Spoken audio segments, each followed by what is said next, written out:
When I walked into my sister's engagement party, the groom's family mocked me for my simple appearance and treated me like some naive nobody. They had no idea that their entire empire, the multi-billion-dollar luxury conglomerate that paid their salaries and bankrolled this tacky party, was actually mine. And their arrogance was about to cost them everything in front of everyone.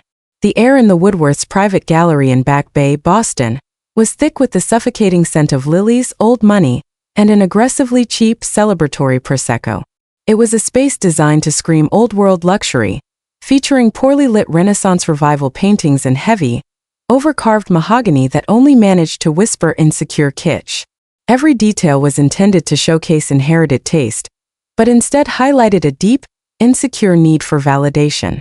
This venue, the Grand Regency Ballroom, was not just rented. It was itself a minor subsidiary property of Ethelred Retail Group, ARG, making the entire performance a humiliating spectacle staged on my property, funded by my corporate budget. My name is Alara Reed, and I felt like a foreign body in their meticulously curated, yet ultimately vulgar environment. I was here for my younger sister, Lydia, who was currently beaming nervously next to her fiancé, Grant Woodworth, a man whose personality was as unremarkable as the beige travertine tile beneath his feet. Lydia deserved happiness, but she didn't deserve the cost of admission. The Woodworths. I was 30, the founder of PulsePay, a pioneering fintech platform specializing in secure, high-volume microtransactions. My company was lean, digitally dominant, and globally scaling. To the Woodworths, who dealt only in physical assets, velvet ropes, and corporate hierarchy, I was a freelancer who played with apps. This ingrained snobbery, the inability to recognize value outside of their antique analog world, was about to be their ultimate undoing. What they did not know was the secret that had been crushing my shoulders for the last 11 months. It was a secret born of loss and loyalty. My beloved mentor and business partner, Mr. Benedict, had passed away suddenly. Benedict wasn't just my partner. He was the closest thing I had to a father, the man who saw the structural brilliance in my code and invested when no one else would. I didn't just inherit his blessing and his half of PulsePay, I inherited his headache. Benedict, an old-school financier with a quiet vendetta against corporate rot, had quietly spent the last decade accumulating a controlling 60% equity stake in Ethelred Retail Group, ARG. He saw the corruption of its senior management, the Woodworth family, and decided to become the silent majority owner, holding the ultimate kill switch. ARG was the Woodworth's entire universe, the source of their titles, their homes, and their staggering debt masquerading as wealth. His last instructions to me, delivered in a shaky voice from his hospital bed, were haunting. The rot is deep, Alara. They are parasites. I couldn't clean it up in time. Keep my name out of it until you clean it up. Don't let them drag your sister down with them. I, Alara Reed, the girl in the simple tailored silk dress and vintage silver locket, was the majority owner and silent chairwoman of the board of ARG. The weight of that title was immense, far heavier than any diamond Cassandra Woodworth could wear. Since inheriting the shares, my private forensic team, codenamed Black Swan, had uncovered a systemic pattern of self-dealing so flagrant it was criminal. Inflated marketing expenses funneled to Cassandra's brother's shell company in the Cayman Islands, kickbacks from preferred logistics vendors funneled through Trevor's department, and deliberate manipulation of high-end jewelry inventory reports to cover their personal acquisitions. This engagement party wasn't just tacky. It was paid for with stolen funds, potentially the final brazen act of misappropriation. I found Lydia near the 7-foot cake, a nervous knot tightening her silk gown. Her eyes, usually sparkling with her natural easy humor, were shadowed with strain. "Oh, Alara. Thank heavens," Lydia breathed, pulling me into a desperate hug that felt like a plea for protection. "You look perfect. Minimalist. Thank you for not wearing diamonds." Cassandra insisted on showing me her 4-carat ring 5 times in the last hour, just to remind me what real jewelry looks like. She even asked if your dress was sustainable, which I think was a veiled insult about the price and the fact that it doesn't look like an explosion in a fabric store. "You look beautiful, OYD. And your ring is exactly what you chose, a perfect Art Deco piece. Don't let them dim your shine," I whispered, rubbing her arm reassuringly. "Just get through the toasts. You can do this." "The toasts are the problem," she mumbled back, her gaze darting nervously toward the entrance. Grant's mother, Cassandra, and his uncle Trevor are approaching. They look like two sharks circling a distressed boat. Brace yourself for the annual performance review of your life. They're already discussing how I need to guide you toward a more suitable career path now that I'm entering the inner circle, suggesting I push you to sell PulsePay for petty cash to an ARG competitor. The Woodworths approached like a coordinated, expensive assault, flanked by a few deferential, minor executives from ARG who looked terrified. Cassandra Woodworth, Grant's mother and the vice president of marketing, was encased in a gown that looked like liquid sapphire and a fixed expression of corporate superiority. Next to her was Trevor Woodworth, the head of supply chain, whose suit looked custom-made from the skin of an endangered animal, his entire posture radiating the smug belief that he was essential and irreplaceable. Cassandra did not offer a handshake. She offered a surgical glance, inspecting my posture as if checking for structural faults that needed immediate correction. "Lydia, darling, stand up straight. You're drooping.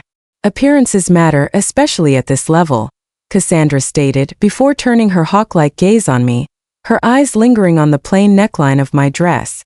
"Ah, Lara. We meet again. Grant tells me your little app PulsePay is still operating. Did you manage to pay your server bill this month? We worry about these flimsy tech ventures." "Still operating, Cassandra. Our valuation is up 40% this quarter, and we just finalized a major partnership with the Carlisle Hampton Bank, a bank you've certainly heard of, though I doubt ARG has access to their private wealth management division, given their recent credit rating review," I replied, allowing a faint, measured edge of steel to enter my voice. Trevor let out a condescending guttural chuckle that sounded like stones rattling in a tin cup. He tapped his ARG-issued tablet dismissively, a device he clearly viewed as a symbol of his power. "Valuation, darling. That's what the tech crowd calls wishful thinking and hot air. We at Ethelred Retail Group deal in real assets. Concrete. Inventory. Billions in inventory, global logistics, market saturation. Cassandra, tell Lara how many millions you spent on the latest jewelry campaign for Argent, our flagship brand." Cassandra preened, adjusting a pearl choker that looked like it weighed 5 pounds. "It was a lovely $15 million, darling. Just for Q4. And that's a conservative number, if you include the executive bonuses for strategic oversight. Lara, you see, your little startup money is what we at ARG use for our coffee budget." She emphasized coffee budget, with a mocking curl of her lip, completely unaware that I knew the $15 million was riddled with shell company kickbacks I had traced to the cent. "It's important to appreciate scale, Lara," Grant chimed in, managing a patronizing half-smile. "My mother and my uncle are pillars of the industry. They've managed the operational framework of ARG for decades. That kind of real-world experience is invaluable. You can't get that from a phone app, can you? When we marry, we can try to secure you a small vendor contract. A foot in the door for your hobby, perhaps managing the employee expense reports? That's about your scale." The dismissal was so absolute, so casually cruel. It was almost intoxicating in its arrogance. They didn't just underestimate me. They actively needed to destroy my self-worth to prop up their own false legacy. "I appreciate the offer, but PulsePay is scaling rapidly on its own, operating within the letter of the law," I stated, my voice calm but firm. "We handle transactions exceeding your Q4 marketing budget in a week. We focus on efficiency, not just display. And incidentally, your employee expense reports are currently flagged for review by our internal security protocols at PulsePay. You'd be surprised how much fraud hides in the expense line items." Cassandra scoffed, her gaze sweeping over the crowd as if soliciting validation. "Efficiency. That's the word for those who don't understand luxury, dear. Luxury is about excess. It's about the inherited knowledge of how to spend money correctly. It's about knowing the right people and having the right pedigree." She leaned in toward a nearby guest, speaking loud enough for everyone to hear. "Honestly, the only reason Lara has any funding at all is because of that old fool Benedict. Poor man. He lost his grip near the end, you know. He became tragically sentimental, signed some bizarre last-minute documents, utterly lost his judgment just before he passed. He probably thought PulsePay was a real bank. Some people simply cannot handle their own legacy, which is why institutions like ARG require generational stewardship. He certainly didn't choose a worthy heir. She turned back, her eyes landing on the small vintage locket I wore on a delicate, slightly worn platinum chain. It had been Benedict's only personal jewelry item, a sentimental piece that contained a miniature photograph of his late wife and a tiny piece of my grandmother's wedding veil, a token of our shared history. It was priceless to me. Cassandra reached out, her heavily manicured, diamond-laden finger hooking the chain. The diamonds glinted offensively.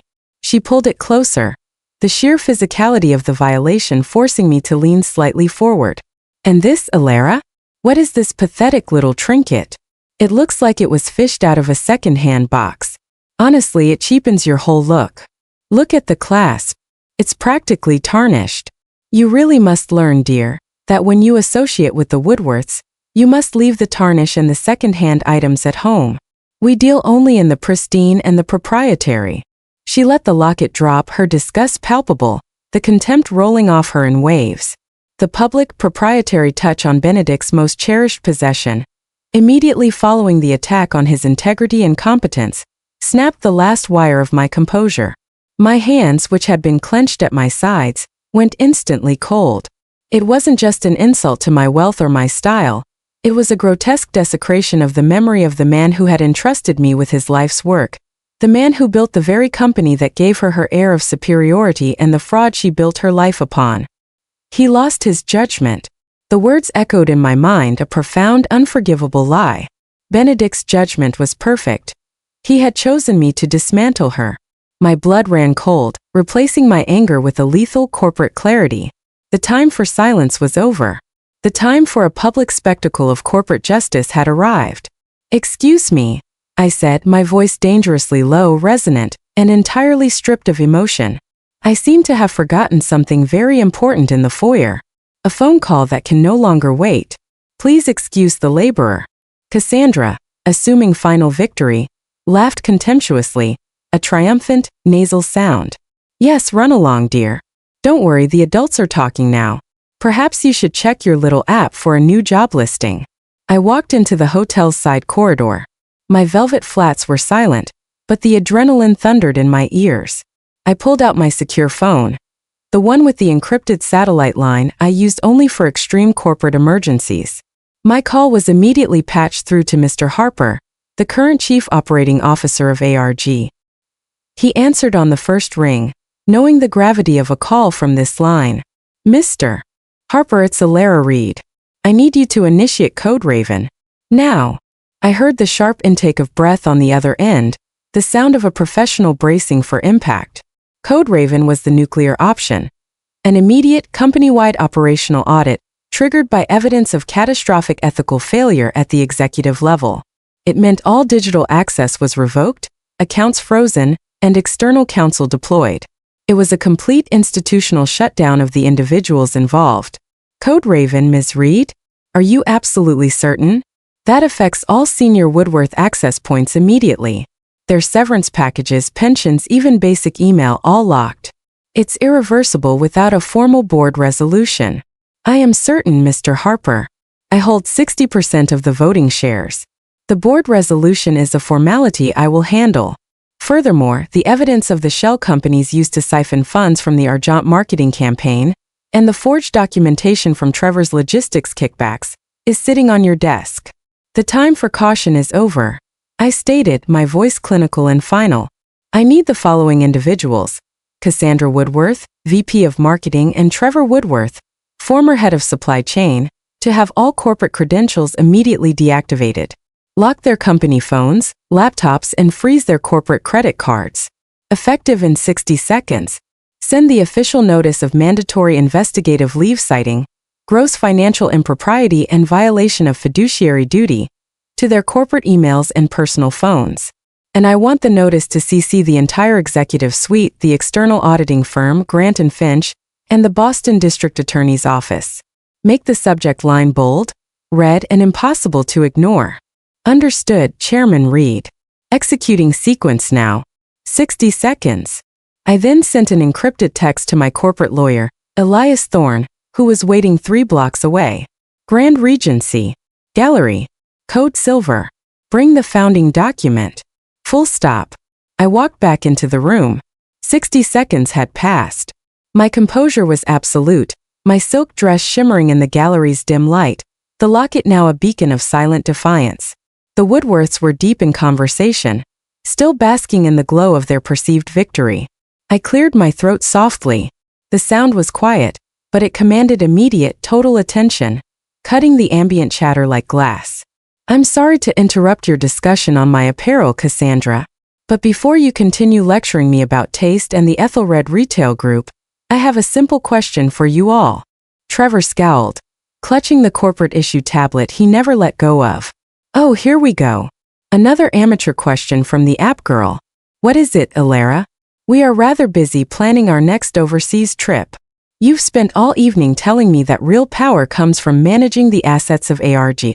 You ridiculed my success because I only built a company, whereas you have titles within yours. My question is this. Do you truly believe that the power of a company lies in the hands of the managers, or in the hands of the owner? Cassandra laughed, a high, brittle sound of pure contempt, a sound that would be the last note of her professional life. Alara, please. You wouldn't know the difference. The adults here control the budgets in the operations. You dear are just labor, and easily replaced labor at that. Now, if you'll excuse us. I cut her off, my voice loud enough for the entire gallery to hear, my words delivered with the cold precision of a highly trained surgeon. I know the difference, Cassandra, because it affects my weekly dividend. You see, 12 months ago, the late Mr. Benedict, whom you just insulted, transferred his entire controlling interest, 60% of all voting stock in Ethelred Retail Group, to me. The final papers were signed minutes before he passed. I am the chairwoman. You do not work for ARG. You work for me. The silence that followed was total. It was the kind of silence that precedes a physical catastrophe. Cassandra's face went from sapphire blue to the pallid gray of old parchment in seconds. Grant looked bewildered, horrified, and desperately small. Trevor, the head of supply chain, instinctively tightened his grip on his corporate tablet. That's a disgusting lie, Alara. A pathetic attempt to save face. A forgery. You couldn't afford the stationery, let alone ARG. Cassandra shrieked, the last vestiges of her sophisticated veneer dissolving into raw public panic. Just then a sharp proprietary ping sound emanated from Trevor's corporate tablet, the noise signaling an urgent, system-wide executive alert, a sound that only senior management knew. Trevor, his eyes wide with animal fear, looked down. On the screen a large flashing red banner scrolled the words, "Access denied. Urgent operational audit commenced. All corporate credentials revoked." Simultaneously, Cassandra's custom-fitted, diamond-encrusted corporate phone, which she just minutes ago used to boast about ARG, lit up with two identical aggressive notifications, an email and a prominent push alert. Cassandra grabbed the phone, her hands trembling violently, her pearls rattling. She tried to swipe the notification away, but the screen was locked, the company's MDM software having bricked the device. The notification remained.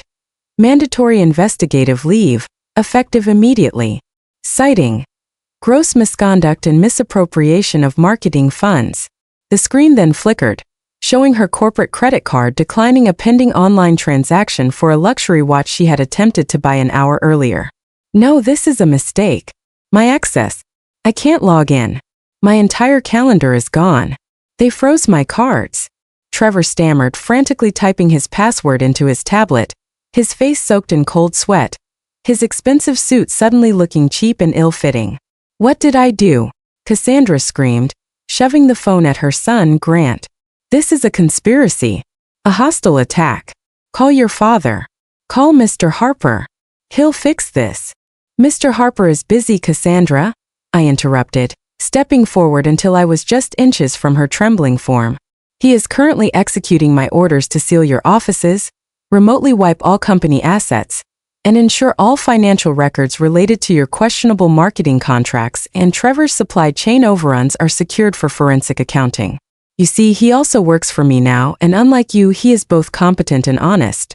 The only person who signed off on Code Raven was the chairwoman. That was me.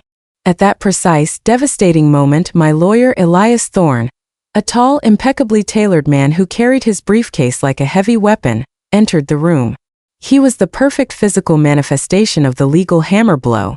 He walked straight toward Cassandra and Trevor, ignoring the stunned crowd and the ice buckets. He opened his briefcase with a deliberate snap, revealing a large leather-bound document with an enormous notary seal. Ms. Woodworth, Mr. Woodworth. Elias's voice was dry and emotionless, cutting through the silence like a razor blade. As counsel for the majority shareholder of Ethelred Retail Group, I am here to serve you both with the formal notice of investigative leave and immediate termination proceedings. The document I hold is the notarized binding declaration of Ms. Alara Reed as chairwoman of the board and majority shareholder. Your immediate cooperation is requested. Your personal effects will be mailed to you via standard courier. Any attempt to access ARG property, including this hotel gallery, will be considered corporate espionage and grounds for criminal prosecution. Grant, he pivoted to the bewildered fiancé. Your fiancé's sister, my client, has requested that your mother's reserved parking space at the corporate headquarters, which you so often used, be permanently revoked. The change is effective immediately. You may inform the valet. The silence was total, the air thick with disbelief and the sudden, shallow, rasping breath of Cassandra Woodworth, whose entire world, her title, her money, her perceived status, had just been dismantled over a simple glass of Prosecco and a lifetime of self-serving cruelty. Cassandra, now realizing the gravity of her position, tried one last, desperate, pathetic plea for survival. She didn't look at me. She looked at the one person she still believed she had power over, Lydia. She grabbed Lydia's arm, her perfectly manicured nails digging into the soft lace of Lydia's dress. Lydia, you can't let her do this. You are marrying into our family. You will have status security. Stop your sister. Tell her she's destroying your future. You are going to be a Woodworth, and Woodworths fix problems, they don't cause them. Think of your position, Lydia. Lydia flinched, not from the pain of the nails, but from the sudden terrifying exposure of Cassandra's true self. A bully who valued a corporate title over a daughter's happiness. Lydia slowly, deliberately pulled her arm away from Cassandra's desperate grip. Her hands went to the delicate, 3-carat diamond ring on her finger. She looked first at Grant, whose face was a mask of self-pity and fear, not concern for her. Then she looked at me, at my calm strength, and finally back at Cassandra. My future isn't with people who humiliate my family for sport, Cassandra, Lydia said, her voice shaking slightly, but holding firm, gaining strength with every syllable. My sister defended the honor of our family and the memory of a good man, something you wouldn't understand. You wanted me to become a Woodworth so badly, but you taught me tonight that the only thing your family values is money, status, and cruelty. That ring and that status is tarnished by your fraud. She slipped the engagement ring off her finger. The diamond caught the light one last time, a deceptive sparkle, before she placed it neatly, gently on the pristine white linen tablecloth, directly in front of Grant. The engagement is off, Lydia announced clearly, addressing the stunned, silent room. She turned to me, her eyes wet, but shining with fierce pride and a powerful new resolution. Alara, let's go home. I need actual food that hasn't been paid for with stolen marketing funds. And I think I'll call a taxi, since the Woodworth's driver probably works for us now too. I put my arm around Lydia, pulling her close. As we turned to leave the ruins of their expensive party, Cassandra lunged at me one last time, her voice a raw, desperate howl of pure loss. You petty little monster. You destroyed 30 years of our lives over a tarnished locket and a few jokes. You'll regret this. You will pay for this public humiliation. I stopped, turning back to face the 3 figures frozen in their shame, Grant finally reaching to comfort his distraught mother, Trevor staring blankly at his useless tablet. I lowered my voice to a whisper meant only for them, a final lethal pronouncement. 30 years of your lives were built on the corporate fraud I just uncovered, Cassandra. The locket was my mentor's most precious possession. You called his legacy and my grandmother's heirloom tarnished, and questioned the integrity of the man who chose me to inherit his life's work. Your power was built on a lie and controlled by an app you mocked. You deserved this, and trust me, the forensic audit of the ARG marketing and supply chain divisions is only the beginning. You won't just lose your titles. You'll lose your credibility, your reputation, and likely your freedom and your homes. Enjoy the view from the outside, former executives. This is the price of tarnish. Lydia and I walked out of the gallery. The night air of Boston felt clean and cold against my skin. In the waiting town car, Lydia collapsed against me, shaking, but then burst into cathartic, relieved laughter. That, she said, wiping her eyes, was the most expensive, most perfectly executed corporate hostile takeover in the history of family parties. You know, I always hated that marble. And I hate that I almost married a man whose first concern wasn't me, but his mother's parking space. You owe me nothing, LYD, I replied, kissing her temple. You chose us. You chose yourself. That's worth more than all the Ethelred Retail Group dividends combined. I looked down at the locket on my chest. It wasn't tarnished. It was gold that had earned its wear. And tonight, it shone brighter than any Woodworth diamond. The cleanup of art would take years, but the rot had been cut out publicly and decisively in one unforgettable night.